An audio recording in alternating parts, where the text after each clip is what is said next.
Hello everybody, how you all doing? My name is Rafael and thank you for watching today's video. Today I'm gonna show you my first hybrid build in a very long time. I know that with the current meta in the game and how DPS builds are like the best builds to go with, hybrid builds are going through a tough time. And to be honest with you, after using the hybrid build that I'm gonna show you for the last 2 days, I can admit that a full DPS build will clear content faster, but it will not keep you alive 100% of the time, and that's what this hybrid build is all about. And I also like skill damage and secret mines, and that's why I decided to add and a lot of skill damage actually into the mix, and not just weapon damage and repairing skills.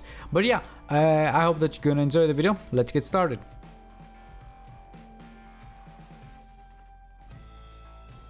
As you can see the gameplay, I'm using the M1A rifle simply because it's the best rifle at the moment. I had to reroll the talent on it in order to get the preservation talent, which repairs 10% armor on every kill. Another reason I decided to go with the M1A is that it allows me to kill enemies at medium ranges without getting hit, although I haven't been able to find a guard roll yet, so it has pretty average stats on it, which means that when I get a guard roll, my damage output will be increased. The second weapon that I'm using is the Pyromaniac. It's my best AR with a nice fire rate and decent enough damage, plus it's a guard roll, and since there seem to be a lot of gas cannons laying around in DC, I thought it would help me getting that extra damage. If you have the Bullet King, although, I would recommend you to try it out with this build. I think it would be great with the Petrov Defense Brand set piece for that 10% LMG damage, although since a lot of people don't have it, I'm not going to include it in the build video. When it comes to the skills, I'm using the Seeker Mines, which deal up to 2.2 million damage. The good thing about them is that I have 8 of them, although the bad thing about them is that they can miss the target sometimes, so you want to make sure to drop them as close to the enemies as possible so the enemy NPCs don't have time to react to them. My second skill is the Healing Hive, which keeps us alive most of the time since I'm running around with 67% of repairing attributes. So let's start checking out the gear that I'm using. I'm using 2 Providence defense pieces, which means that I get 10% extra headshot damage and 10% critical hit chance. I didn't really need the second piece since critical hit chance is almost non-existent with this build. I would prefer to get a second Hana U piece for that 10% skill damage, but all the Hana U pieces that I was getting were pretty bad, and both Provident defense pieces that I'm using are almost god roll, so I couldn't say no to them. So on my mask, I have 15% weapon damage, 10% skill damage, 6% crit chance and 9% headshot damage. And on my chest piece, I have 13% weapon damage, 10% skill damage, 18% repair skills and 5% critical hit chance. The talent that I decided to go with is the Perfect Glass Cannon for that extra damage. I wasn't a big fan of this talent, although as soon as I tested it with this build, I was amazed by how good it actually is. My backpack is the only Hana U piece, as I told you. It gives me 1 skill tier, 10% skill damage, 15.5% skill repair and 9% headshot damage. The talent that I decided to go with is calculated since I want to reduce the cooldown of my Seeker Mines.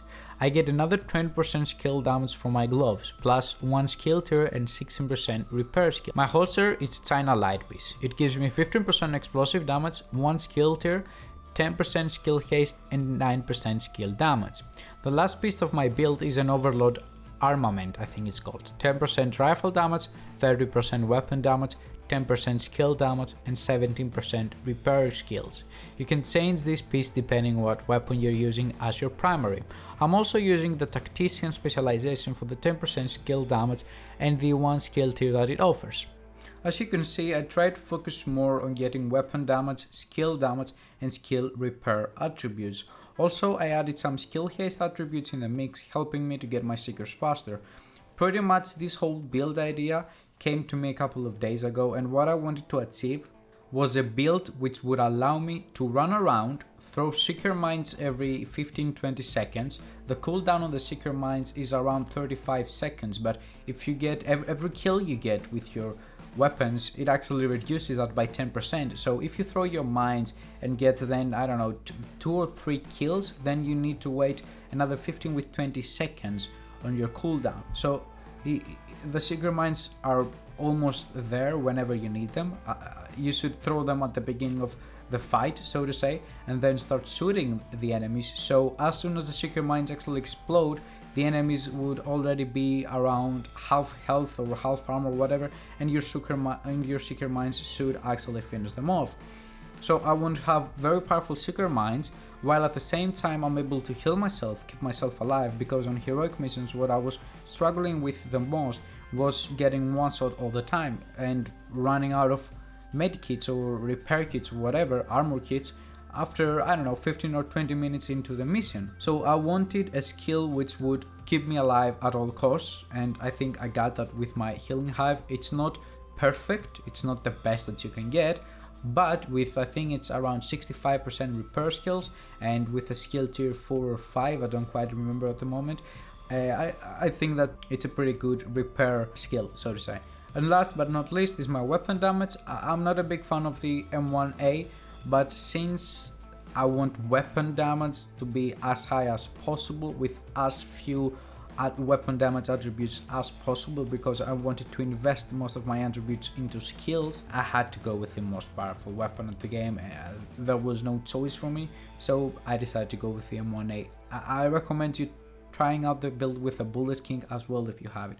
Anyways, I hope that you enjoyed the video and that you like the build. If you do, or if you don't, please make sure to drop a comment down below telling me your thoughts on it, why you liked it, why you didn't, if you're gonna try it out. And if you enjoyed the video and you want to see more videos on my channel, make sure to subscribe and to leave a like. I really appreciate it.